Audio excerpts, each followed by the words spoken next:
नमस्कार दोस्तों, सुप्रभात। मेरे चैनल इसेंशियल्स ऑफ मैनेजमेंट में आप सभी का स्वागत है।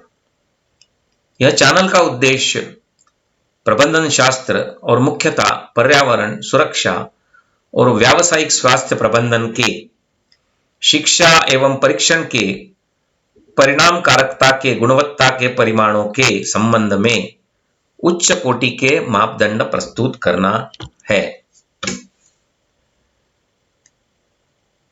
तो हम औद्योगिक सुरक्षा प्रबंधन सीरीज पर आगे चल रहे हैं। आज हम संभाषण 2 देखेंगे, जो सुरक्षा के प्रति जागरूकता ये विषय के 4 भागों का दूसरा भाग है। उसमें हम औद्योगिक सुरक्षा में इस्तेमाल की जाने वाली कुछ महत्वपूर्ण व्याख्याएं या परिभाषाएं का जिक्र करेंगे। तो सुरक्षा क्या है? उसका शब्दकोशीय सरल अर्थ यह है कि सुरक्षित होना या खतरे या जोखिम से मुक्ति पाना। उसका मतलब सुरक्षित रहने के लिए हमें सुरक्षित कामकाजी स्थितियां या कामकाजी माहौल बनाना होगा। हमारी गतिविधियां सुरक्षित होनी चाहिए। हमें खतरों या जोखिमों की पहचान करनी होगी। जो खतरे हैं हमारे कार्यस्थल पर, उसकी हमें पहचान करनी होगी और उस पर कुछ एक्शन भी लेनी होगी। तो हम उसको समाप्त नहीं कर पाते हैं या हटा नहीं सकते हैं, इलिमिनेट नहीं कर सकते हैं, तो कम से कम उसे हमें कम करने की कोशिश करनी पड़ेगी। उसकी जो रिस्क है उसको हमें कम करना पड़ेगा। सुरक्षा को समझने के लिए हमें सुरक्षा से संबंधित विभिन्न परिभाषाओं को समझना होगा। तो क्या क्या ये महत्वपूर्ण परिभाषा है वो हम जानने की या समझने की कोशिश करेंगे। व्यावसायिक स्वास्थ्य। तो व्यावसायिक स्वास्थ्य प्रबंधन के पहले संभाषण में हमने इसका बहुत विस्तार से जिक्र किया है। हम थोड़ा सा उसको वापस दोहराएंगे कि स्वास्थ्य शरीर या मन या दोनों की स्वस्थता है। मीन्स स्वास्थ्य किसे कहा जाता है कि आपका शरीर भी स्वस्थ हो और मन भी स्वस्थ हो, दोनों एक साथ स्वस्थ हो। और शरीर आपका अस्वस्थ है या मन अस्वस्थ है, मीन्स उसका जो निषेध है स्वस्थता का, उसको रोग कहा जा सकता है। व्यावसायिक स्वास्थ्य का संबंध श्रमिकों के काम और कामकाजी माहौल के स्वास्थ्य से है। तो ऑक्यूपेशनल हेल्थ क्यों कहते हैं कि आपका जो ऑक्यूपेशन है, आप जहां काम कर रहे हो, आपका जो कामकाजी माहौल है, उसका आपके स्वास्थ्य पर जो परिणाम होता है, इसके लिए उसको व्यावसायिक स्वास्थ्य कहा जाता है। और ये बीमारियां जो होती हैं, जो ऑक्यूपेशनल डिसीजेस है, वो रासायनिक खतरे हैं, भौतिक खतरे हैं, जैविक खतरे हैं आदि जैसे पर्यावरणीय कारकों के संपर्क में आने के कारण होता है। दुर्घटना क्या है? एक ऐसी अनियोजित घटना, हम नियोजन करते हैं क्या एक्सीडेंट का? नहीं। एक अनियोजित घटना है जिसके परिणाम स्वरूप संपत्ति की हानि या क्षति होती है, या साइट पर मीन्स कार्यस्थल पर या उसके बाहर कुछ पर्यावरणीय क्षति होती है। मीन्स आपके फैक्ट्री में से कुछ गैस लीक हो गया, उसके हिसाब से बाहर जो लोग रहते हैं उसको हानि, वो लोगों को हानि पहुंची, कुछ तकलीफ हुई, या कुछ आग लगी और आग आपके फैक्ट्री के कंपाउंड के बाहर तक चली गई, तो बाहर के लोगों को भी कुछ प्रॉब्लम हुआ, कुछ क्षति हुई और पर्यावरणीय क्षति भी हुई। तो ऐसी घटना जिसका परिणाम मृत्यु या चोट हो सकता है। चोट की व्याख्या क्या है कि शरीर को होने वाली शारीरिक हानि या क्षति है, जैसे घाव, कटना, कुचलना, अंगभंग या एम्पुटेशन आदि। नियर मिस क्या है? जैसे बाल बाल बचना, एक ऐसी घटना जिसके परिणाम स्वरूप थोड़ी अलग परिस्थितियों में चोट या हानि या संपत्ति को नुकसान हुआ होता। ये पिक्चर से, ये चित्र से आप उसको भली भांति समझ सकते हैं। देखो वो बक्सा नीचे गिरा, वो आदमी बाजू में खड़ा था।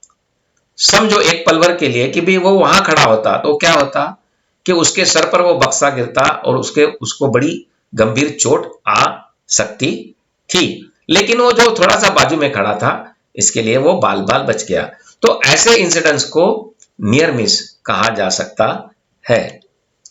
खतरनाक घटना या डेंजरस ऑकरेंस, जैसे फैक्ट्री एक्ट में डेंजरस ऑकरेंस कहा गया है, एक अनियोजित, अगेन अनपेक्षित घटना जो आवश्यक रूप से किसी शारीरिक चोट का कारण नहीं बनती है, लेकिन संपत्ति की क्षति या उत्पादन गतिविधि में हस्तक्षेप का कारण हो सकती है।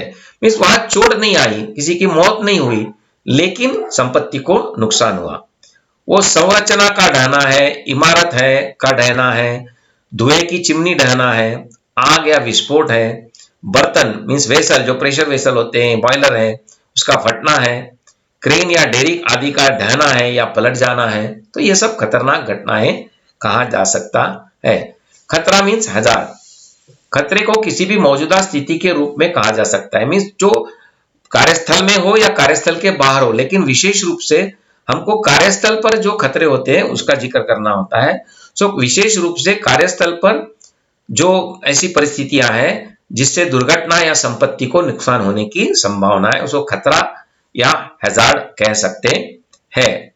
तो क्या क्या खतरे होते हैं कार्यस्थल पर, कि जैसे हम अलग अलग रसायन यूज करते हैं, उसमें कोई हैजार्डस रसायन हो सकते हैं, आग या विस्फोट आपके कार्यस्थल पर हो सकता है, शोर हो सकता है, आपको ऊंचाई पर काम करना पड़ता है, कुछ हेवी मटेरियल्स उठाना पड़ता है, ढोना पड़ता है, फिर मशीनरी के साथ आप काम करते हो, या इलेक्ट्रिसिटी हम यूज कर सकते हैं तो शॉक लग सकता है, इलेक्ट्रोक्यूशन हो सकता है, मशीनरी के साथ चोटें आ सकती है, कहीं कोई रसायन या इन्फ्लेमेबल का रिसाव हो सकता है, वो फैल सकते हैं, आप कानूनी अनुपालन नहीं करोगे, जो लीगल कॉम्प्लायंस बोलते हैं उसका नॉन कॉम्प्लायंस है, या आपकी मैनेजमेंट सही नहीं है, खराब है, वो सेफ्टी पर ध्यान नहीं देती है, कोई प्रशिक्षण का प्रबंधन नहीं है, और जो आपकी काम करने की सिस्टम है वही दोषपूर्ण है।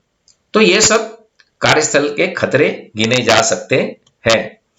असुरक्षित स्थितियां क्या है, कि ऐसी परिस्थिति कि जो दुर्घटना के कारक है, जो स्थिति में दोष है या डिजाइन में त्रुटियां है, दोषपूर्ण योजना या आवश्यक सुरक्षा आवश्यकताओं की चूक है, उसके कारण ऐसी असुरक्षित परिस्थितियां मौजूद हो सकती है।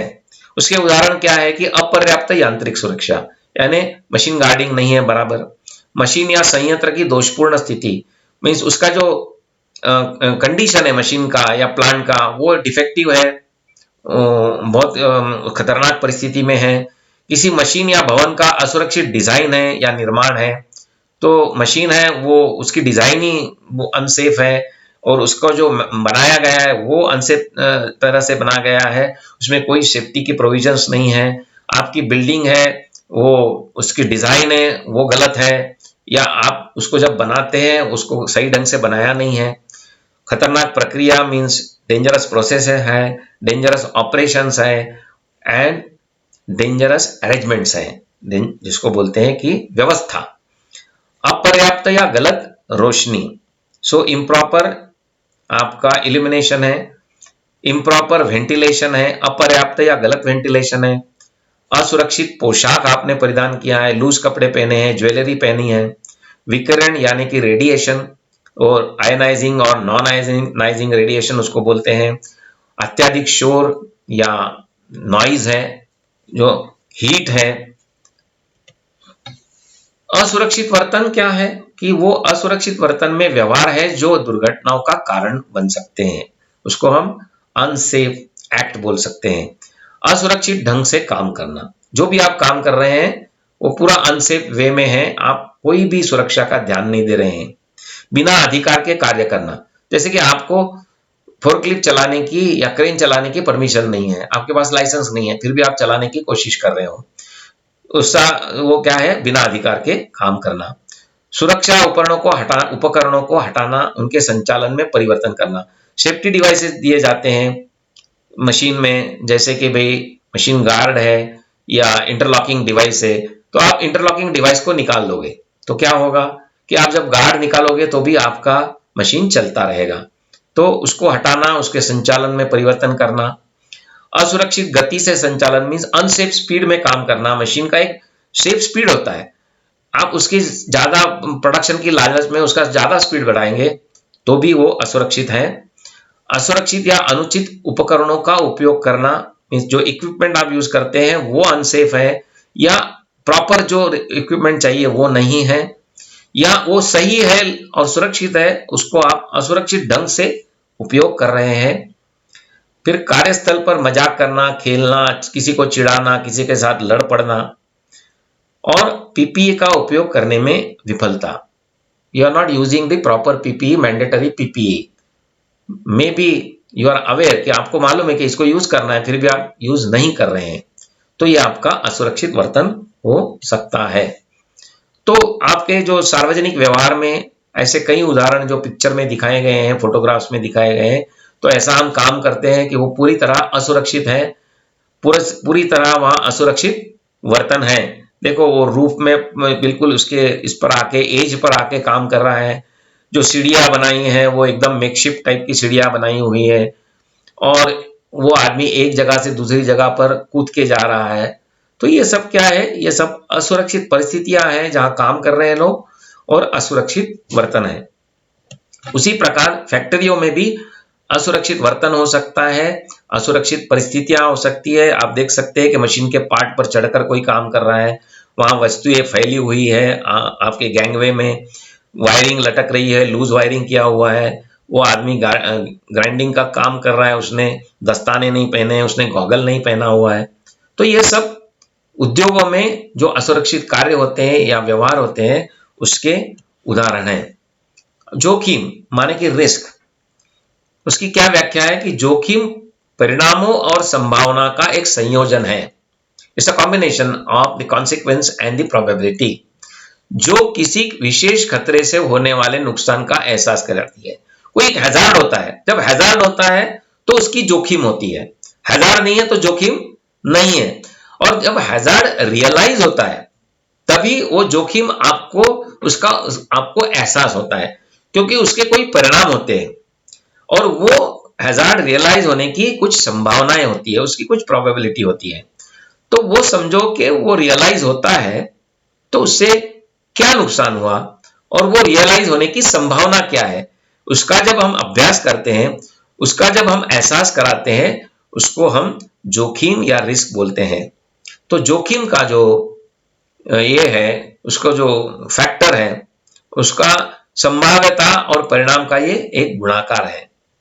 तो जोखिम माने संभाव्यता गुणा परिणाम।